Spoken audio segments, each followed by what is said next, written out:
kids, Miss Kulkarni here. Let's continue learning more things about equilibrium. Let's begin. So what exactly we mean by equilibrium? The reaction has a rate by which reactants form products, and also products can come back, react and form reactants. So there is a rate for forward reaction and there is a rate for reverse reaction. When both these rates are exactly equal, that's what we call as equilibrium. So that does not mean the reaction is completely stopped. The reaction keeps on going. The only thing is we don't have effectively more product forming because product is constantly changing back to reactants. So how do we represent that in a reaction? We have the arrows there. They will be pointed both sides, or we can also have a double arrow like this. That indicates that reaction will be at equilibrium. Now how do we write down the equilibrium constant?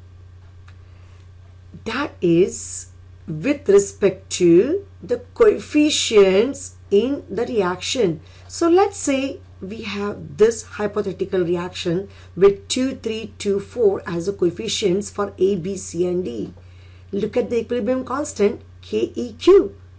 That is C to the power of 2, D to the power of 4, A to the power of 2 and B to the power of 3. How did we get those exponents? Those are nothing but simply the coefficients. If you look carefully, we can relate that products are in numerator and reactants are in denominator. So you can easily relate K equilibrium value with the reaction progress. Is it forming more products or is it going to be forming reactants back again? So how do we find out? If K value, which we have over here, is more than 1, that means we have numerator is higher than denominator. That means the products will be higher than reactants. And if that happens, equilibrium will be shifting towards more products. And let's look at the next situation. When K equilibrium is less than 1, remember it has to be between 0 and 1, it cannot be less than 0. In that case, the numerator will be less than denominator and reactants will be in that case more than products, which means equilibrium will be shifting towards reactant. So this will favor the forward reaction and this will favor reverse reaction. There are some important guidelines you should remember. One of them is when we get K equilibrium expression, we do not include solids or liquids. Then what do we include? We include anything which says aqueous or solutions and gases because they will have concentration. And also keep in mind K equilibrium is a ratio with different numbers. That means it has no units. Here's our first example. And I would like to mark the coefficients first.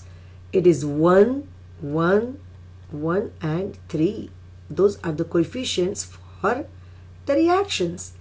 And now K equilibrium will be, let's take one by one product. The first product is CO to the power of the coefficient which is 1. Then next product which is H2 to the power is coefficient which is 3. Then we go to the left side reactants which will be H2O, power is 1, that's the power, and the last one we have is CH4 and that is again power equal to 1.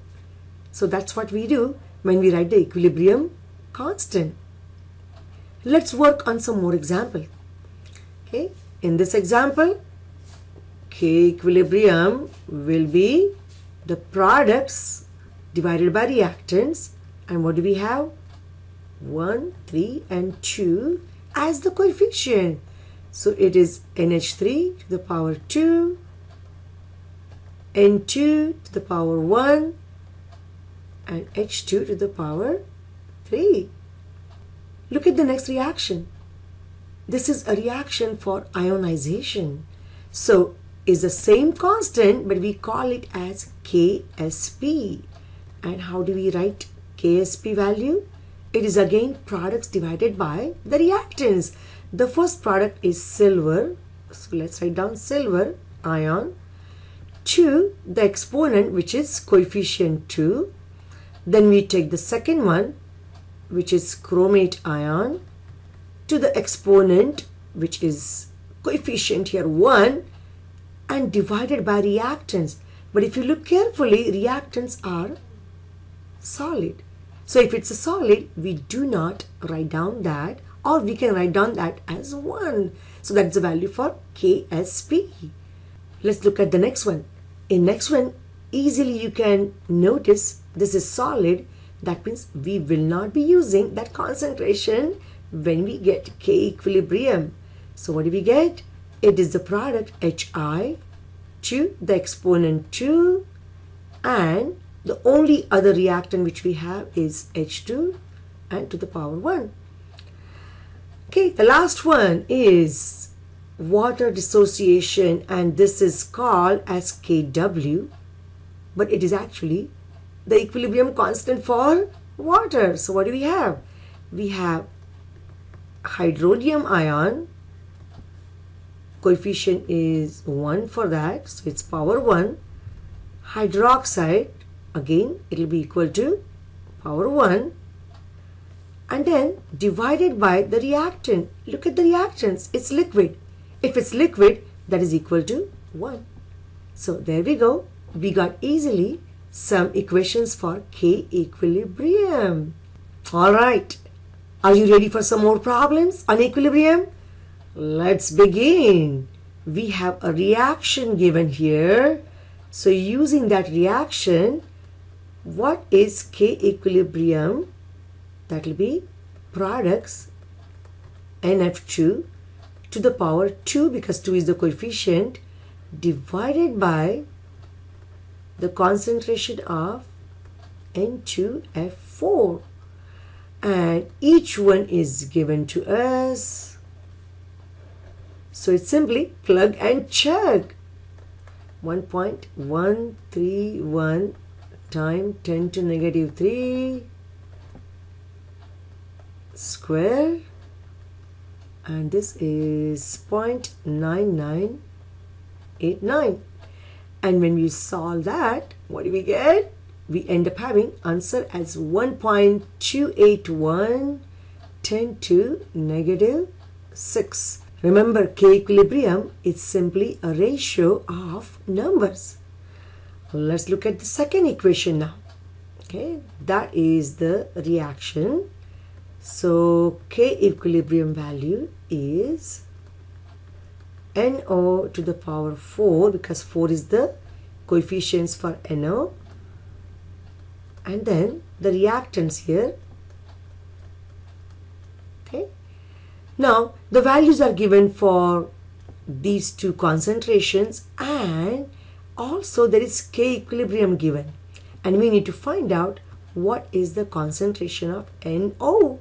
So let's plug the values which are given to us, and those are 1.7 times 10 to negative 13 equals NO to the power 4, which is unknown value, and over here we get 0.0035 square and 0.0027.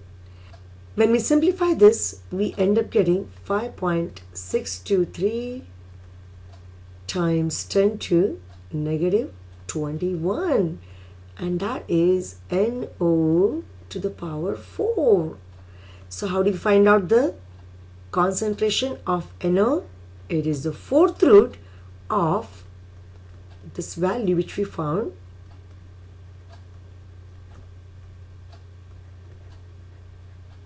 and that comes out to be 8.66 10 to negative 6. And this is concentration, so that will be moles per liter. So I guess you guys enjoyed the video. I will see you again in next video. Until then, bye bye.